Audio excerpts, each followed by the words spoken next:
did my best and I won tonight. They raised my hand, I got the belt. But nada.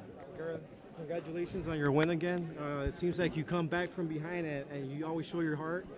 What was your key for victory against Tim Sylvia? Hard, you know. Today I had to head hard.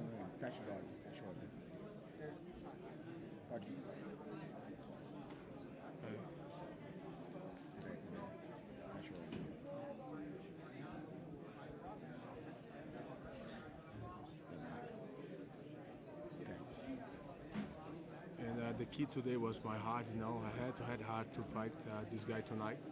He was amazing first round, you know, the second round. He was good, very good in distance. And I could find my distance finally. And the third round,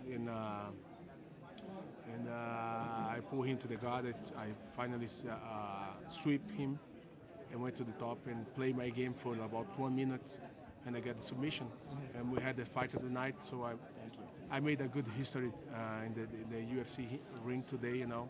I had a big heart fighting, and was an amazing fight. I really had a bad time there, but I enjoyed the fight.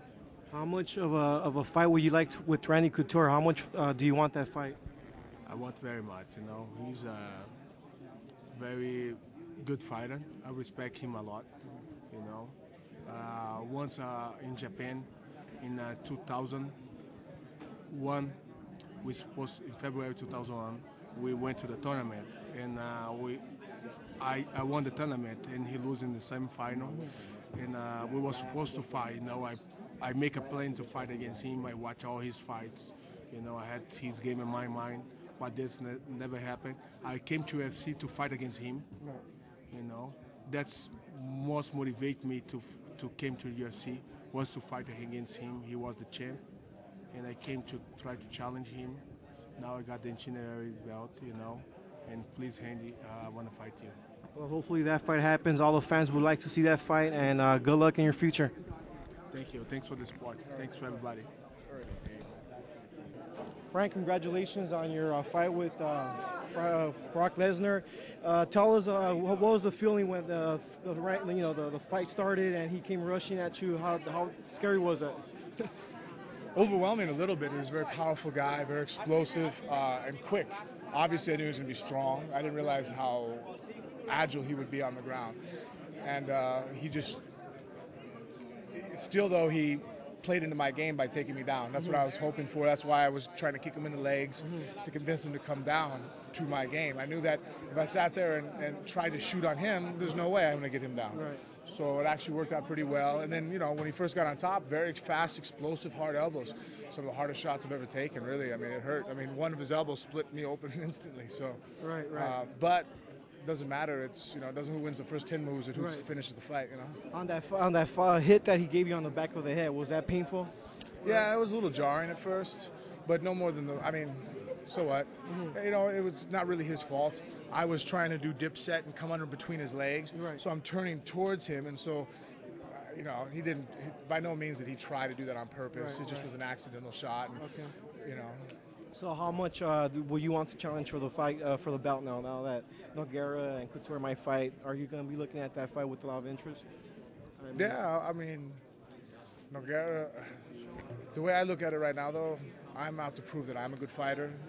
And if that's whoever I have to fight, whoever they think, whether he wears the belt or not, it's about me improving myself and like setting up challenges. So whoever the next tough opponent is, that's who I fight. If it's for the belt to be the champ, but as long as it's, you know what I mean, and obviously the champ, but there's so many tough guys out there. I can't really think of myself after a win over Lesnar deserves to be in a title contingency right now.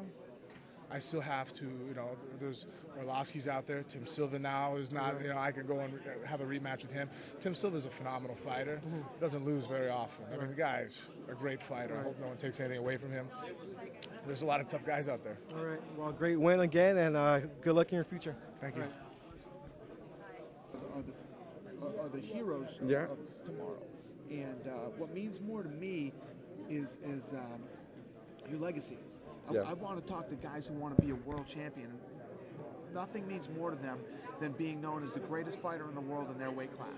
That's what it's all about. Listen, we sell tickets, we sell pay-per-views. You're going to make fucking money. Everybody's going to make money. The fighters are going to make money. I want the guys that want it, that want to fucking win it and want to be the best. That's what makes me.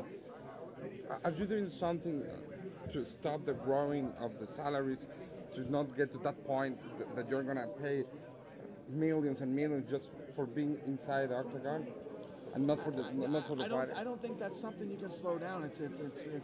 It's inevitable. You know. Yeah. That's why I am. Let me tell you something. I'm a tiny little spoke in the wheel of the UFC. This thing is going to go on forever, and long after I'm gone, there's going to be new guys and new champions and everything else. And I'm just really happy that I was here during this era.